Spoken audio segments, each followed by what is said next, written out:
Welcome to the Khatm al-Quran Majlis of MS Voice. أعوذ بالله من الشيطان الرجيم. بسم الله الرحمن الرحيم.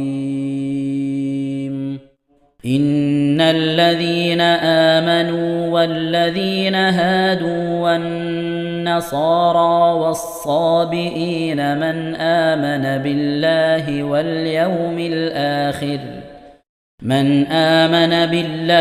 واليوم الآخر وعمل صالحا فلهم أجرهم عند ربهم ولا خوف عليهم ولا هم يحزنون. وإذ أخذنا ميثاقكم ورفعنا فوقكم الطور خذوا ما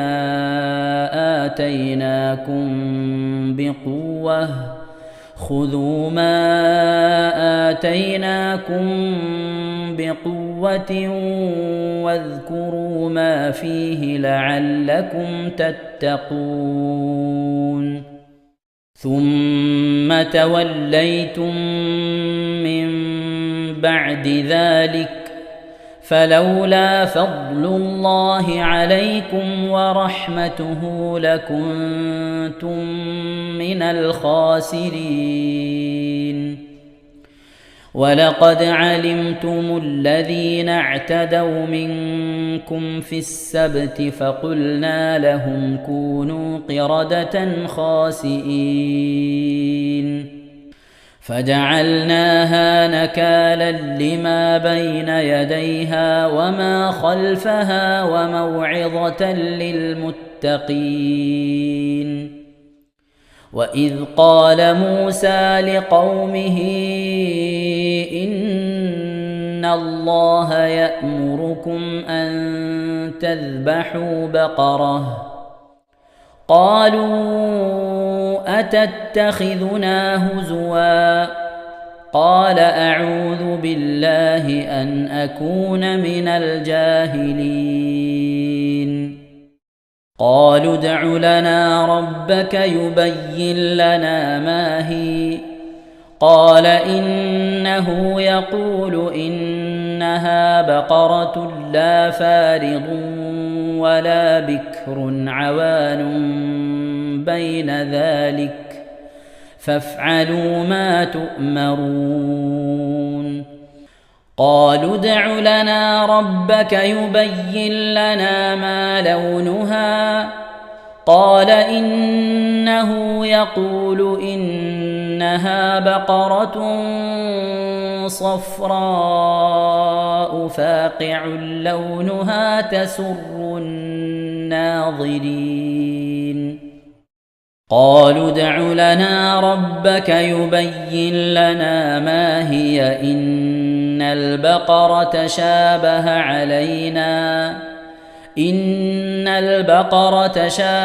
علينا وإنا إن شاء الله لمهتدون. قال إنه يقول إنها بقرة لا ذلول تثير الأرض ولا تسقي الحرث مسلمة لا شية فيها. قالوا الآن جئت بالحق فذبحوها وما كادوا يفعلون. وإذ قتلتم نفسا فادارأتم فيها والله مخرج ما كنتم تكتمون.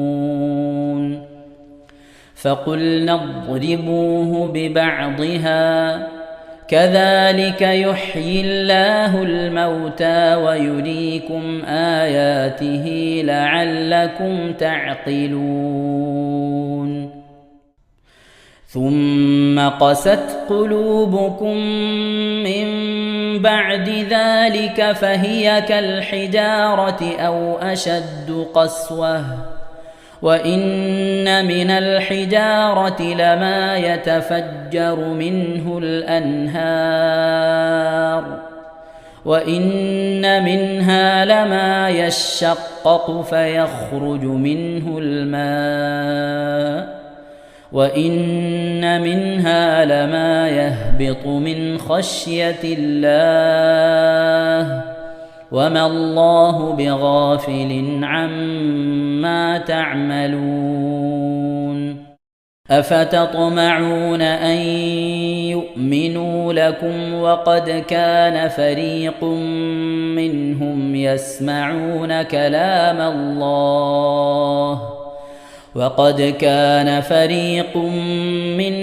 يسمعون كلام الله ثم يحرفونه من بعد ما عقلوه وهم يعلمون وإذا لقوا الذين آمنوا قالوا آمنا وإذا خلا بعضهم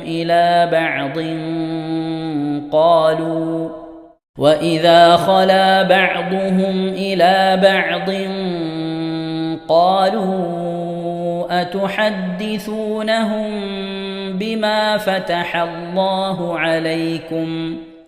قالوا أتحدثونهم بما فتح الله عليكم ليحاجوكم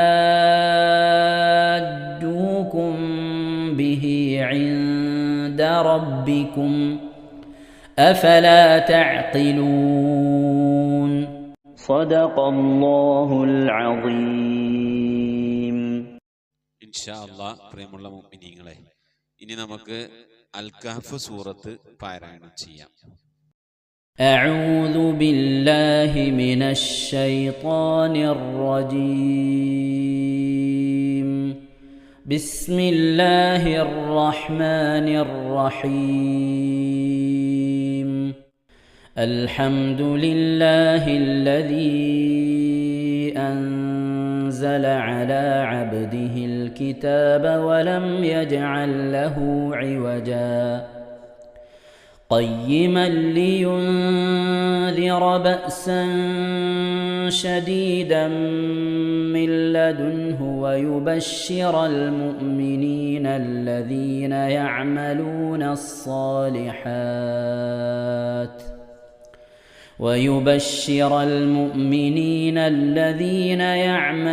الصالحات أن لهم أجرا حسنا ماكثين فيه أبدا وينذر الذين قالوا اتخذ الله ولدا ما لهم به من علم ولا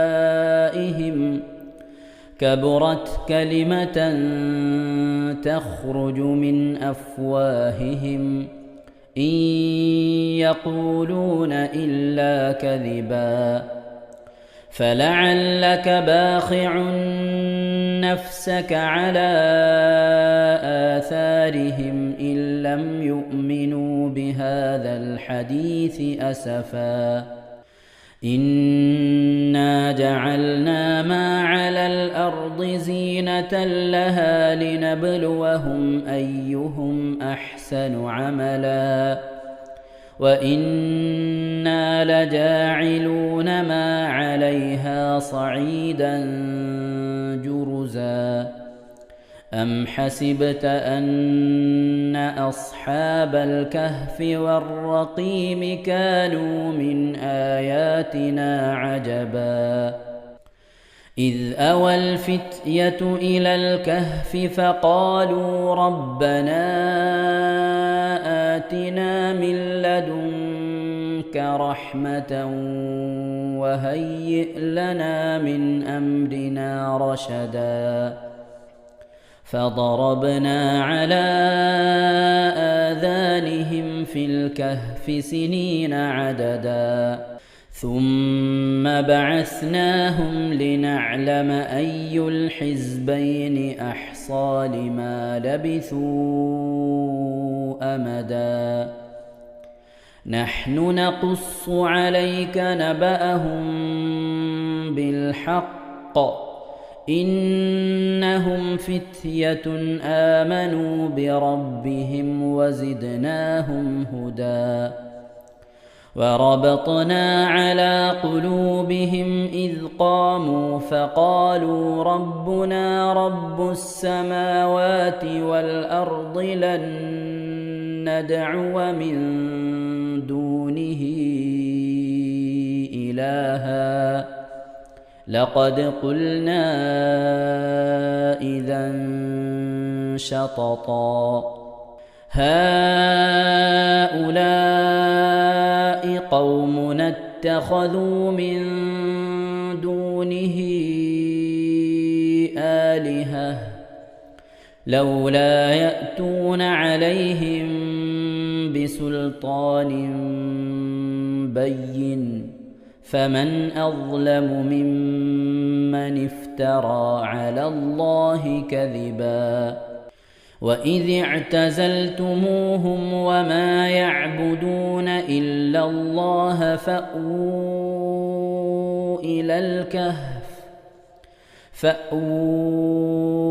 إلى الكهف ينشر لكم ربكم من رحمته ويهيئ لكم من أمركم مرفقا وترى الشمس إذا طلعت تزاور عن كهفهم ذات اليمين وإذا غربت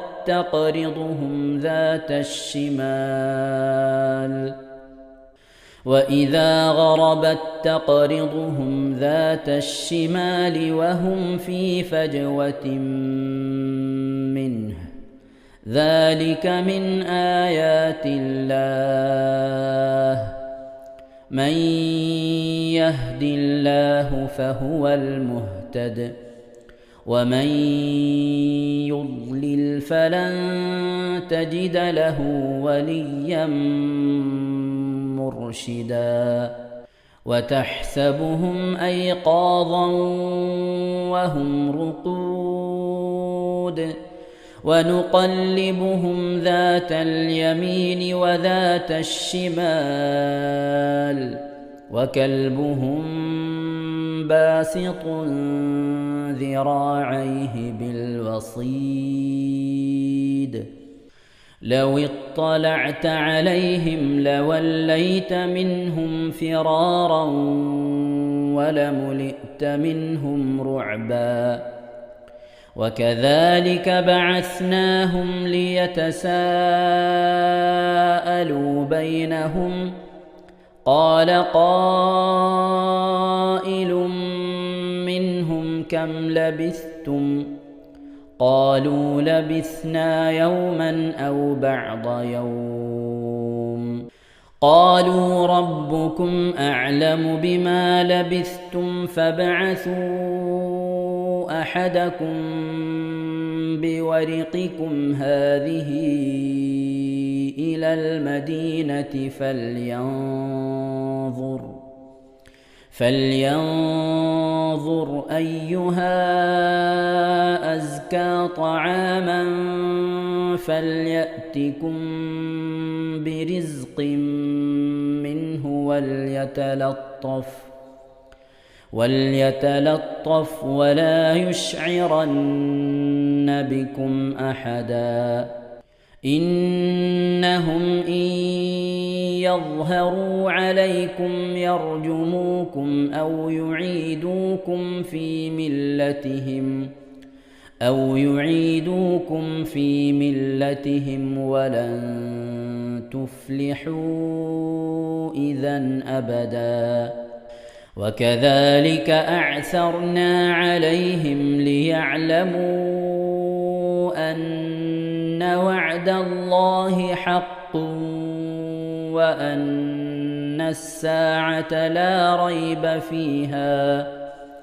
وأن الساعة لا ريب فيها إذ يتنازعون بينهم أمرهم فقالوا ابنوا عليهم بنيانا ربهم أعلم بهم قال الذين غلبوا على أمرهم لنتخذن عليهم مسجدا سيقولون ثلاثة رابعهم كلبهم ويقولون خمسة سادسهم كلبهم رجما بالغيب ويقولون سبعة وثامنهم كلبهم قل ربي أعلم بعدتهم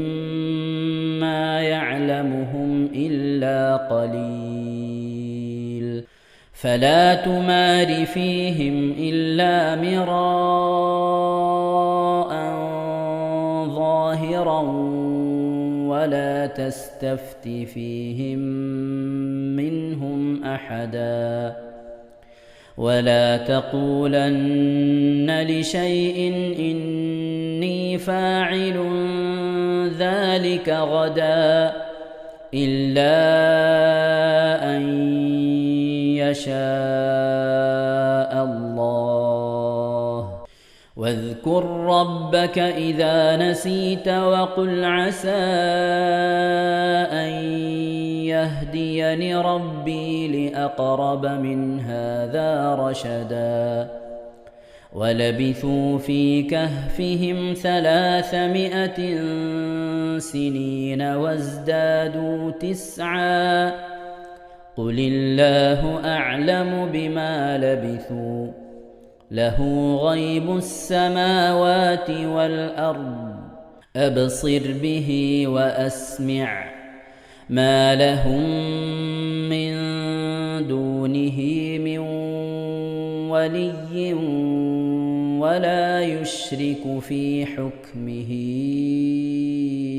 أحدا واتل ما أوحي إليك من كتاب ربك لا مبدل لكلماته ولن تجد من دونه ملتحدا واصبر نفسك مع الذين يدعون ربهم بالغداة والعشي يريدون وجهه ولا تعد عيناك عنهم تريد زينة الحياة الدنيا ولا تطع من أغفلنا قلبه عن ذكرنا واتبع هواه وكان أمره فرطا وقل الحق من ربكم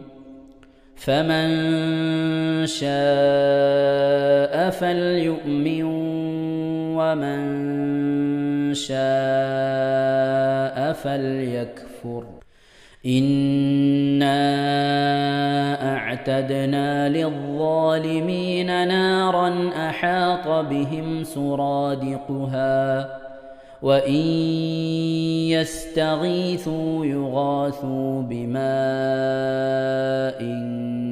كالمهل يشوي الوجوه بئس الشراب وساءت مرتفقا إن الذين آمنوا وعملوا الصالحات إنا لا نضيع أجر من أحسن عملا أولئك لهم جنات عدن تجري من تحتهم الأنهار يحلون فيها من أساور من ذهب ويلبسون ثيابا خضرا من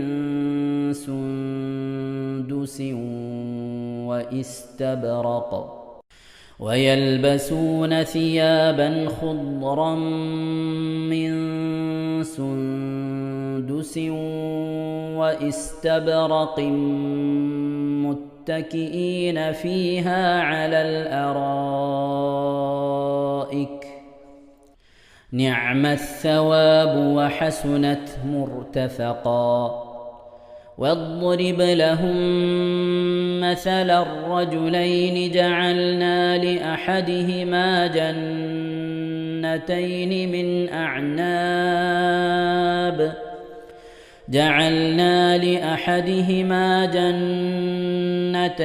من أعناب وحففناهما بنخل وجعلنا بينهما زرعا كلتا الجنتين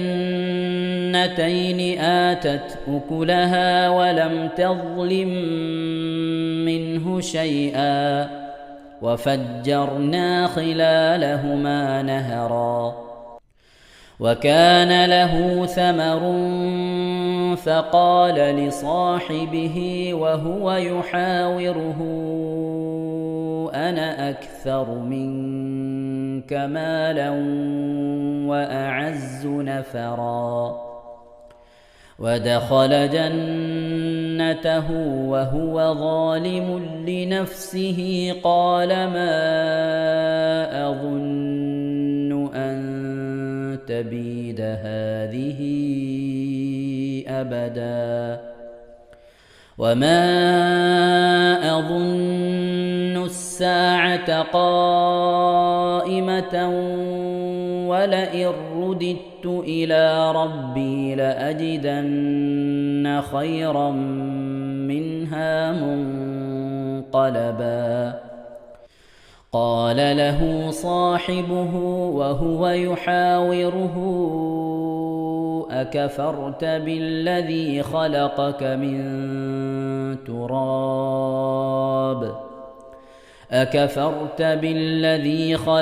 من تراب ثم من نطفة ثم سواك رجلا لكن هو الله ربي ولا أشرك بربي أحدا. ولولا إذ دخلت جنتك قلت ما شاء الله لا قوة إلا بالله إن ترني أنا أقل منك مالا وولدا فعسى ربي أن يؤتيني خيرا من جنتك ويرسل عليها حسبانا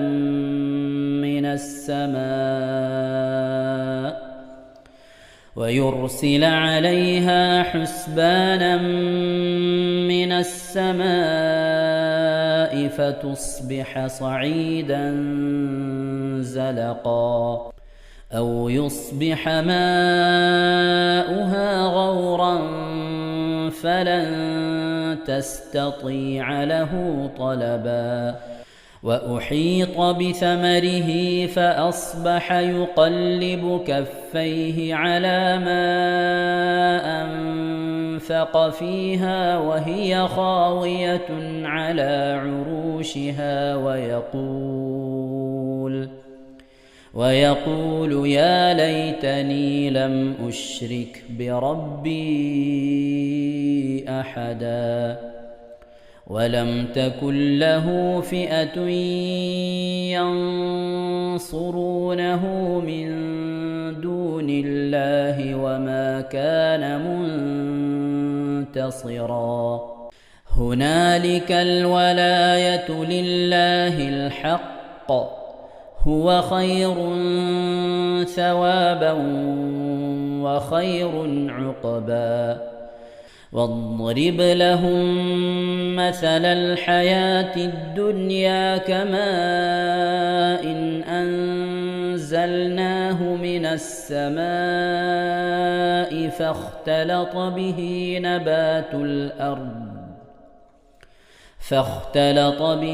نبات الأرض فأصبح هشيما تذروه الرياح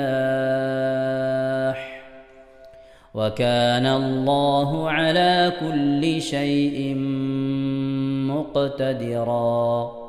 المال والبنون زينة الحياة الدنيا والباقيات الصالحات خير عند ربك ثوابا وخير أملا. ويوم نسير الجبال وترى الأرض بارزة وحشرناهم فلم نغادر منهم أحدا وعرضوا على ربك صفا لقد جئتمونا كما خلقناكم أول مرة بل زعمتم أن لن نجعل لكم موعدا. ووضع الكتاب فترى المجرمين مشفقين مما فيه ويقولون يا ويلتنا ما لهذا الكتاب لا يغادر صغيرة ولا كبيرة إلا أحصاها ووجدوا ما عملوا حاضرا ولا يظلم ربك أحدا. وإذ قلنا للملائكة اسجدوا لآدم فسجدوا إلا إبليس كان من الجن ففسق عن أمر ربه أفتتخذونه وذريته أولياء من دوني وهم لكم عدو بئس للظالمين بدلا.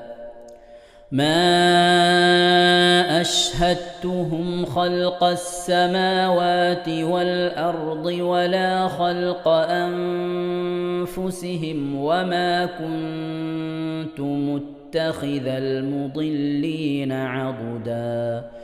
ويوم يقول نادوا شركائي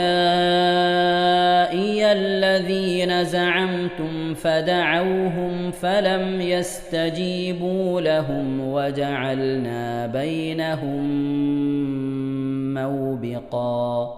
ورأى المجرمون النار فظنوا أنهم مواقعوها ولم يجدوا عنها مصرفا. ولقد صرفنا في هذا القرآن للناس من كل مثل وكان الإنسان أكثر شيء جدلا. وما منع الناس أن يؤمنوا إذ جاءهم الهدى ويستغفروا ربهم إلا أن تأتيهم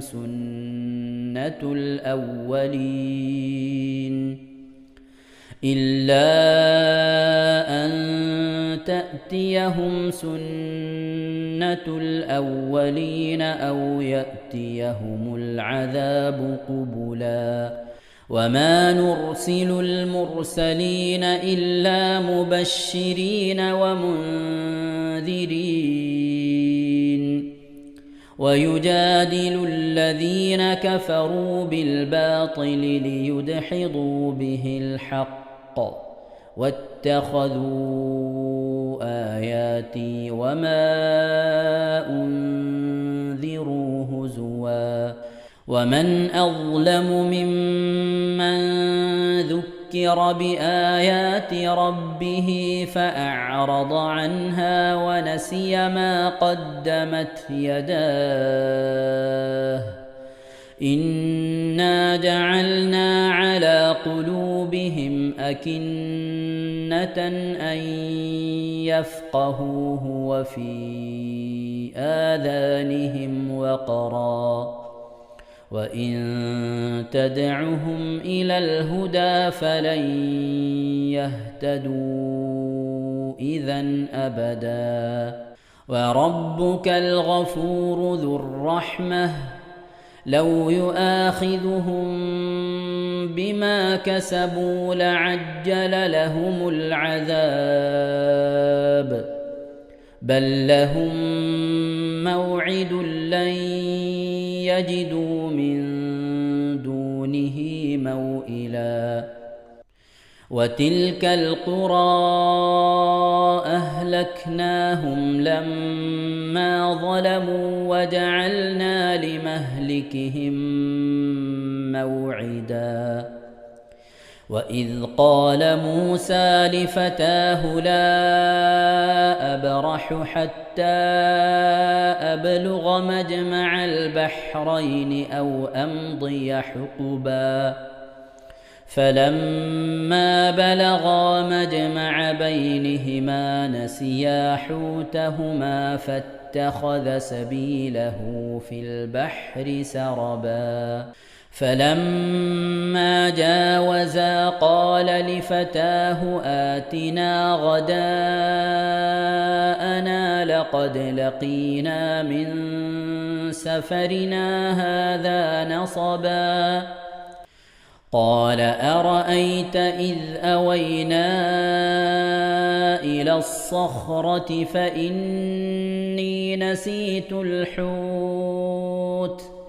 فإني نسيت الحوت وما أنسانيه إلا الشيطان أن أذكره واتخذ سبيله في البحر عجبا قال ذلك ما كنا نبغ فارتدا على آثارهما قصصا فوجدا عبدا من عبادنا آتيناه رحمة من عندنا وعلمناه من لدنا علما قال له موسى هل أتبعك على أن تعلمني مما علمت رشدا قال إنك لن تستطيع معي صبرا وكيف تصبر على ما لم تحط به خبرا قال ستجدني إن شاء الله صابرا ولا أعصي لك أمرا قال فإن اتبعتني فلا تسألني عن شيء حتى أحدث لك منه ذكرا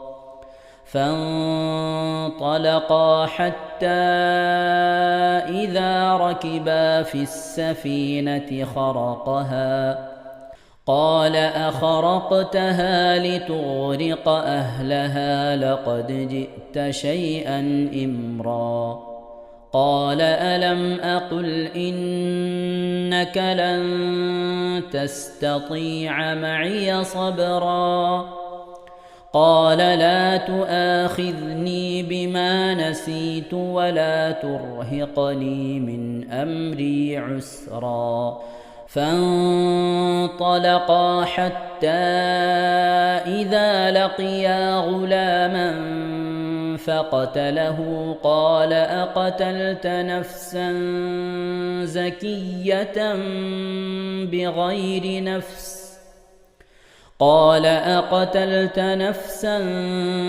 زكية بغير نفس لقد جئت شيئا نكرا قال ألم أقل لك إنك لن تستطيع معي صبرا قال إن سألتك عن شيء بعدها فلا تصاحبني قد بلغت من لدني عذرا فانطلقا حتى إذا أتيا أهل قرية استطعما أهلها فأبوا أن يضيفوهما فوجدا فيها جدارا يريد أن ينقض فأقامه قال لو شئت لاتخذت عليه أجرا قال هذا فراق بيني وبينك سأنبئك بتأويل ما لم تستطع عليه صبرا أما السفينة فكانت لمساكين يعملون في البحر فأردت أن أعيبها وكان وراءهم ملك يأخذ كل سفينة غصبا وأما الغلام فكان أبواه مؤمنين فخشينا أن يرهقهما طغيانا وكفرا فأردنا أن يبدلهما ربهما خيرا منه زكاة وأقرب رحما وأما الجدار فكان لغلامين يتيمين في المدينة وكان تحته كنز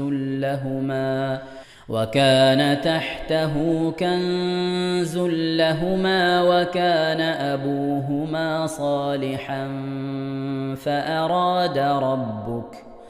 فأراد ربك أن يبلغا أشدهما ويستخرجا كنزهما رحمة من ربك وما فعلته عن أمري ذلك تأويل ما لم تسطع عليه صبرا ويسألونك عن ذي القرنين قل سأتلو عليكم منه ذكرا إنا مكنا له في الأرض وآتيناه من كل شيء سببا فأتبع سببا حتى إذا بلغ مغرب الشمس وجدها تغرب في عين حمئة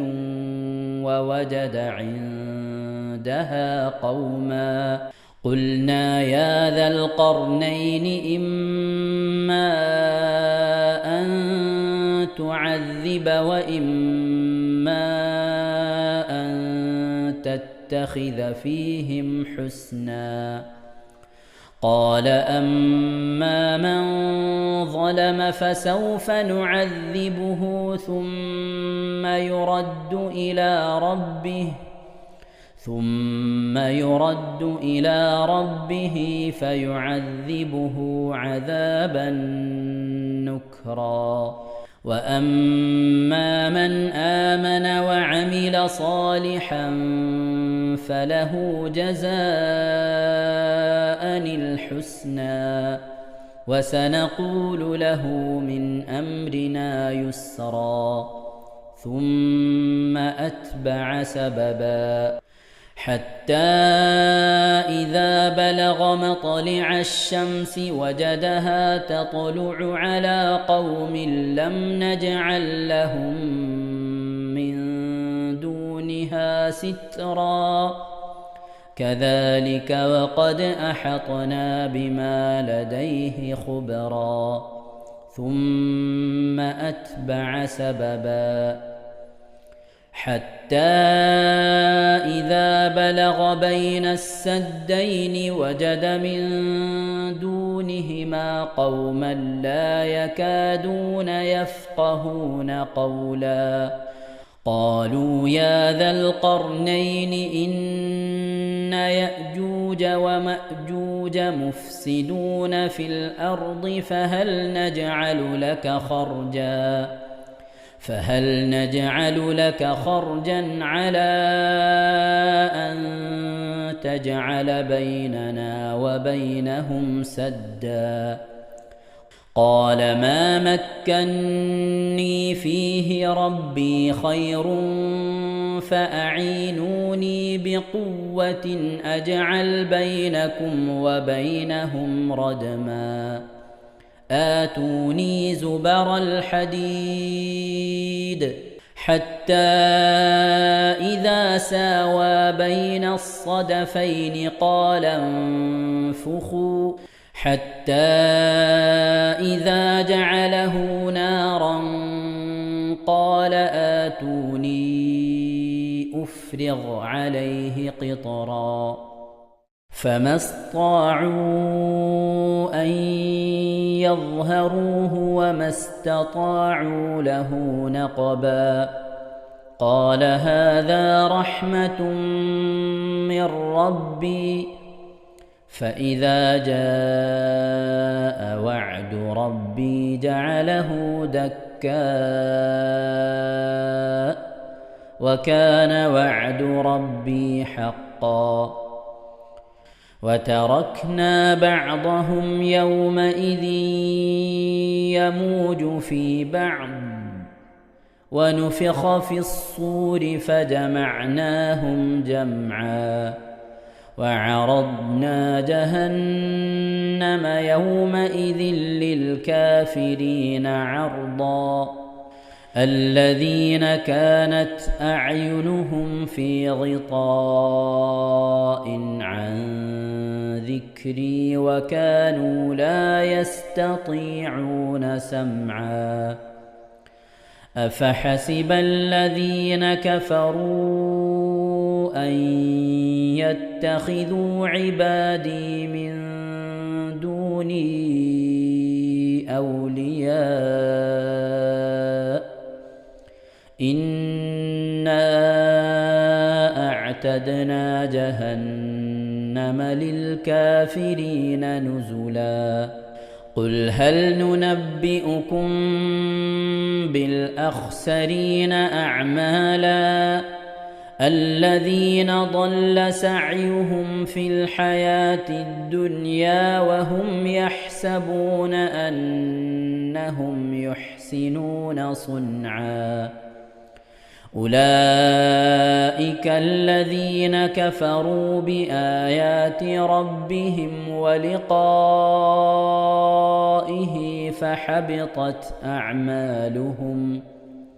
فحبطت أعمالهم فلا نقيم لهم يوم القيامة وزنا ذلك جزاؤهم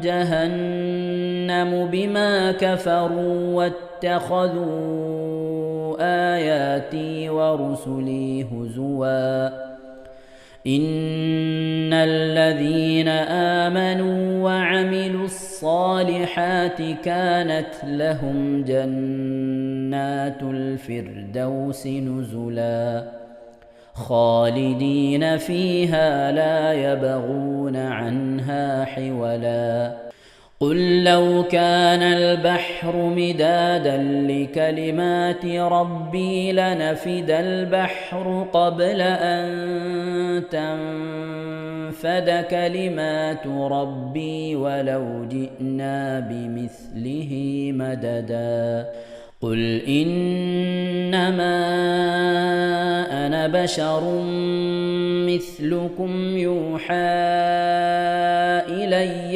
أنما إلهكم إله واحد فمن كان يرجو لقاء ربه فليعمل عملا صالحا ولا يشرك بعبادة ربه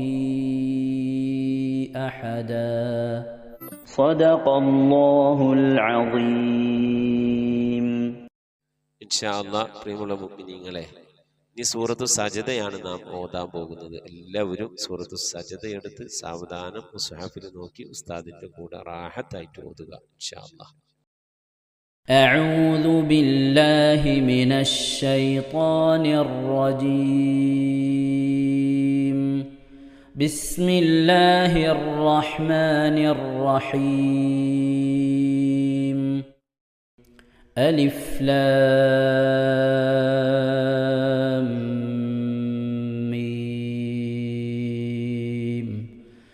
تنزيل الكتاب لا ريب فيه من رب العالمين. أم يقولون افتراه بل هو الحق من ربك لتنذر قوما ما أتاهم من نذير من قبلك لعلهم يهتدون. الله الذي خلق السماوات والأرض وما بينهما في 6 أيام ثم استوى على العرش ما لكم من دونه من ولي ولا شفيع أفلا تتذكرون. يدبر الأمر من السماء إلى الأرض ثم يعرج إليه في يوم كان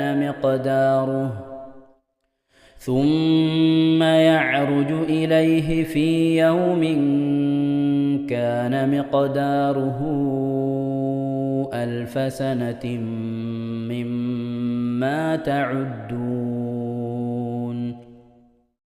ذلك عالم الغيب والشهادة العزيز الرحيم الذي أحسن كل شيء خلقه وبدأ خلق الإنسان من طين ثم جعل نسله من سلالة من ماء مهين ثم سواه ونفخ فيه من روحه وجعل لكم السمع والأبصار والأفئدة قليلا ما تشكرون.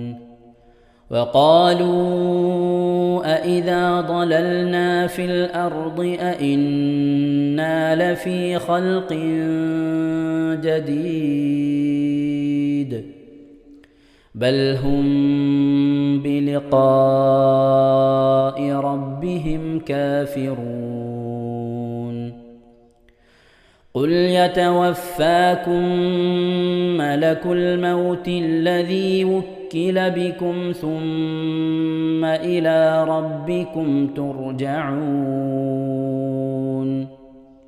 ولو ترى إذ المجرمون ناكسوا رؤوسهم عند ربهم ربنا أبصرنا وسمعنا فارجعنا نعمل صالحا إنا موقنون.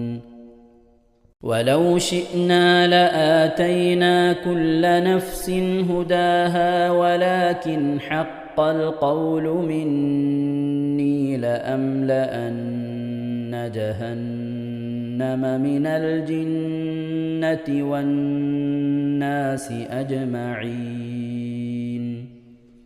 فذوقوا بما نسيتم لقاء يومكم هذا إنا نسيناكم وذوقوا عذاب الخلد بما كنتم تعملون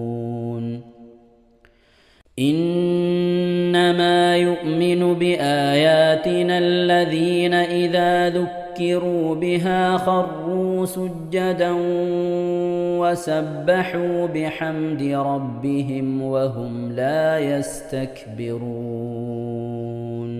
ഇൻഷാ അല്ലാഹ് പ്രിയമുള്ള മുഅ്മിനീങ്ങളെ, ഇവിടെ തിലാവത്തിന്റെ സുജൂദ് ചെയ്യൽ സുന്നത്തുണ്ട്. ഞാൻ തിലാവത്തിന്റെ സുജൂദ് ചെയ്യുന്നു എന്ന് നിയ്യത്ത് ചെയ്ത് അല്ലാഹു അക്ബർ എന്ന് പറഞ്ഞ് കൈകെട്ടി നേരെ ഒരു സുജൂദിലേക്ക് പോവുക. സുജൂദിൽ സജ്ജദ വജ്ഹിയ ലില്ലദി ഖലഖഹു വഖദ്ദറഹു വശക്ക സംഅഹു വബസറഹു ബിഹൗലിഹി വഖുവ്വതിഹി ഫതബാറകല്ലാഹു അഹ്സനുൽ ഖാലിഖീൻ എന്നുള്ള ദിക്ർ ഒരു വട്ടം ചൊല്ലുക. അത് അറിയുന്നവർ അത് ചൊല്ലുക, അല്ലെങ്കിൽ സുബ്ഹാന റബ്ബിൽ അഅല വബിഹംദിഹി എന്ന് ചൊല്ലുക. അതിനുശേഷം അല്ലാഹു അക്ബർ എന്ന് പറഞ്ഞ് എഴുന്നേറ്റ് അത്തഹിയാത്തിനിരിക്കുന്നത് പോലെ ഇരുന്ന ശേഷം അസ്സലാമു അലൈക്കും വറഹ്മത്തുള്ളാഹ് എന്ന് വലഭാഗത്തേക്കും അസ്സലാമു അലൈക്കും വറഹ്മത്തുള്ളാഹ് എന്ന് പറഞ്ഞ് ഇടഭാഗത്തേക്കും സലാം ഇട്ടുക. ഇങ്ങനെയാണ് തിലാവത്തിന്റെ സുജൂദ് ചെയ്യേണ്ടത്. ഇൻഷാ അല്ലാഹ് എല്ലാവരും വീഡിയോ സ്റ്റോപ്പ് ചെയ്ത് തിലാവത്തിന്റെ സുജൂദ് ചെയ്ത ശേഷം ഇൻഷാ അല്ലാഹ് വീഡിയോ പ്ലേ ചെയ്ത് ഖുർആൻ ഓതുക. ബാക്കി تتجافى جنوبهم عن المضاجع يدعون ربهم خوفا وطمعا ومما رزقناهم ينفقون فلا تعلم نفس ما أخفي لهم من قرة أعين جزاء بما كانوا يعملون أفمن كان مؤمنا كمن كان فاسقا لا يستوون أما الذين آمنوا وعملوا الصالحات فلهم جنات المأوى نزلا بما كانوا يعملون وأما الذين فسقوا فمأواهم النار كلما أرادوا أن يخرجوا منها أعيدوا فيها وقيل لهم ذوقوا عذاب النار الذي كنتم به تكذبون ولنذيقنهم من العذاب الأدنى دون العذاب الأكبر لعلهم يرجعون ومن أظلم ممن ذكر بآيات ربه ثم أعرض عنها إنا من المجرمين منتقمون ولقد آتينا موسى الكتاب فلا تكن في مرية من لقائه وجعلناه هدى لبني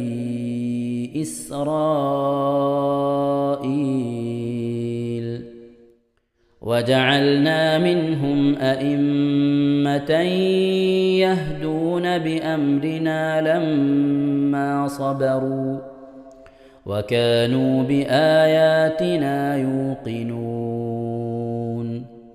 إن ربك هو يفصل بينهم يوم القيامة فيما كانوا فيه يختلفون أولم يهد لهم كم أهلكنا من قبلهم من القرون يمشون في مساكنهم إن في ذلك لآيات أفلا يسمعون أولم يروا أنا نسوق الماء إلى الأرض الجرز فنخرج به زرعا تأكل منه أنعامهم وأنفسهم أفلا يبصرون ويقولون متى هذا الفتح إن كنتم صادقين قل يوم الفتح لا ينفع الذين كفروا إيمانهم ولا هم ينظرون فأعرض عنهم وانتظر إنهم منتظرون صدق الله العظيم. ഇൻഷാ അല്ലാഹ് പ്രിയമുള്ള മുഅ്മിനീങ്ങളെ, ഇനി അള്ളാഹുവിൻ്റെ പരിശുദ്ധ നാമങ്ങൾ അടങ്ങിയ അസ്മാഉൽ ഹുസ്ന ചൊല്ലി ദുആ ചെയ്യാനാണ് പോകുന്നത്. ഇൻഷാ അല്ലാഹ് അള്ളാഹുവിൻ്റെ പരിശുദ്ധമായ നാമങ്ങൾ അസ്മാഉൽ ഹുസ്ന ഇവിടെ നിന്ന് ചൊല്ലിത്തരും. നിങ്ങളെല്ലാവരും ഒപ്പം കേട്ട് ചെല്ലുക. അള്ളാഹു നമ്മെ ഏവരെയും അവൻ്റെ റിള ലഭിക്കുന്നവരുടെ കൂട്ടത്തിൽ, തൃപ്തി ലഭിക്കുന്നവരുടെ കൂട്ടത്തിൽ, നമ്മുടെയൊക്കെ ആഖിബത്ത് നന്നാവുന്നവരുടെ കൂട്ടത്തിൽ ഉൾപ്പെടുത്തി അനുഗ്രഹിക്കട്ടെ. ആമീൻ യാ റബ്ബൽ ആലമീൻ. أعوذ بالله من الشيطان الرجيم. أعوذ بالله من الشيطان الرجيم. بسم الله الرحمن الرحيم. بسم الله الرحمن الرحيم. اللهم إنا نسألك ونتوسل إليك ونتضرع إليك بأسمائك الحسنى يا الله يا رحمن يا الله يا رحيم يا الله يا ملك يا الله يا يا قدوس يا الله يا سلام يا الله يا مؤمن يا الله يا مهيمن يا الله يا عزيز يا الله يا جبار يا الله يا متكبر يا الله يا خالق يا الله يا بارئ يا الله يا مصور يا الله يا غفار يا الله يا قهار يا الله يا وهاب يا الله يا رزاق يا الله يا فتاح يا الله يا عليم يا الله يا قابل يا الله يا باسط يا الله يا خافل يا الله يا رافع يا الله يا معز يا الله يا مذل يا الله يا سميع يا الله يا بصير يا الله يا حكم يا الله يا عدل يا الله يا لطيف يا الله يا خبير يا الله يا حليم يا الله يا عظيم يا الله يا غفور يا الله يا الله شكور يا الله يا شكور يا يا الله علي يا الله يا علي يا يا الله كبير يا الله يا كبير يا يا الله حفيظ يا الله يا حفيظ يا يا الله مقيت يا الله يا مقيت يا يا الله حسيب يا الله يا حسيب يا يا الله جليل يا الله يا جليل يا يا الله كريم يا الله يا كريم يا يا الله رقيب يا الله يا رقيب يا يا الله مجيب يا الله يا مجيب يا يا الله واسع يا الله يا واسع يا يا الله حكيم يا الله يا حكيم يا الله يا ودود يا الله يا ودود يا الله يا مجيد يا الله يا مجيد يا يا الله باعث يا الله يا باعث يا يا الله شهيد يا الله يا شهيد يا الله يا حق يا الله يا حق يا الله يا وكيل يا الله يا وكيل يا الله يا قوي يا الله يا قوي يا يا الله متين يا الله يا متين يا يا الله ولي يا الله يا ولي يا الله يا حميد يا الله يا حميد يا الله يا محصي يا الله يا محصي يا الله يا مبدئ يا الله يا مبدئ يا يا الله معيد يا الله يا معيد يا يا الله محيي يا الله يا محيي يا يا الله مميت يا الله يا مميت يا يا الله حي يا الله يا حي يا يا الله قيوم يا الله يا قيوم يا يا الله واجد يا الله يا واجد يا يا الله ماجد يا الله يا ماجد يا يا الله واحد يا الله يا واحد يا يا الله صمد يا الله يا صمد يا يا الله قادر يا الله يا قادر يا يا الله مقتدر يا الله يا مقتدر يا يا الله مقدم يا الله يا مقدم يا الله يا مؤخر يا الله يا مؤخر يا يا الله أول يا الله يا أول يا الله يا آخر يا الله يا آخر يا يا الله ظاهر يا الله يا ظاهر يا يا الله باطن يا الله يا باطن يا يا الله والي يا الله يا والي يا الله يا متعالي يا الله يا متعالي يا يا الله بر يا الله يا بر يا يا الله تواب يا الله يا تواب يا يا الله منتقم يا الله يا منتقم يا يا الله عفو يا الله يا غفور يا يا الله رؤوف يا الله يا رؤوف يا يا الله مالك الملك يا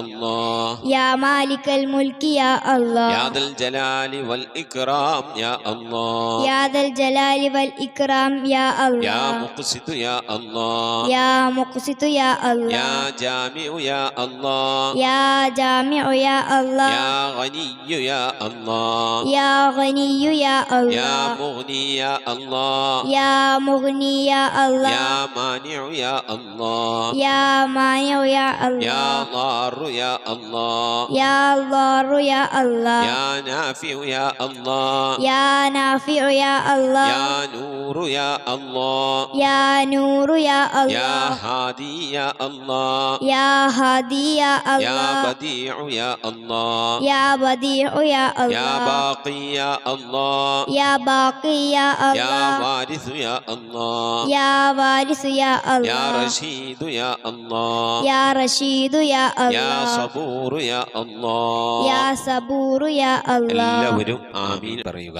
أن تحفظنا بحفظك آمين وتحمينا بحمايتك آمين وتكفينا بكفايتك آمين وتحرسنا بحولك وقوتك آمين وتعيدنا بتعيدك آمين وتنصرنا بنصرك آمين وتهدينا بهدايتك آمين وترعانا برعايتك آمين وتنظر إلي بعين عنايتك آمين وأن تجعلنا من عبادك الصالحين آمين الذين لا خوف عليهم ولا هم يحزنون آمين سبحان ربك رب العزة عما يصفون آمين وسلام على المرسلين والحمد لله رب العالمين آمين وصلى الله على سيدنا محمد وعلى آله وصحبه وسلم تسليما كثيرا كثيرا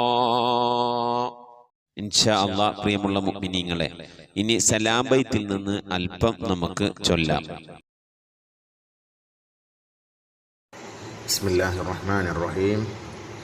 അസ്സലാമു അലൈക സൈനൽ അംബിയാഇ, അസ്സലാമു അലൈക അത്ഖൽ അത്ഖിയാഇ, അസ്സലാമു അലൈക അസ്ഫൽ അസ്ഫിയാഇ, അസ്സലാമു അലൈക അസ്കൽ അസ്കിയാഇ, സ്വലാവാതി അലൻ നബി വസ്സലാമി,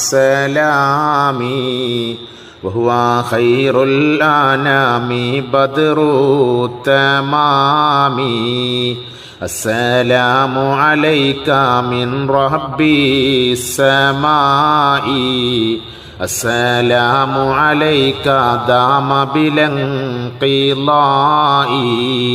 അസ്സലാമു അലൈക അഹ്മദ് യാ ഹബീബി, അസ്സലാമു അലൈക ത്വഹ യാ ത്വബീബി, സ്വലാവാതി അലൻ നബി വസ്സലാമി,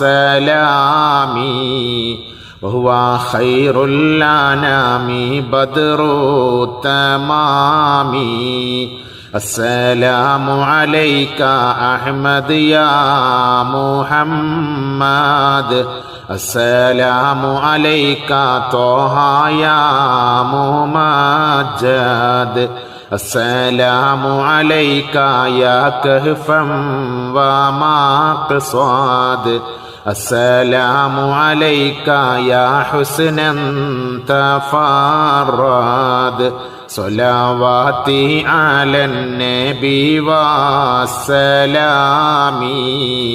വഹുവ ഖൈറുൽ അനാമി ബദ്റു തമാമി. സ്വലാത്തും വതസ്ലീമുൻ വഅസ്കാ തഹിയ്യതി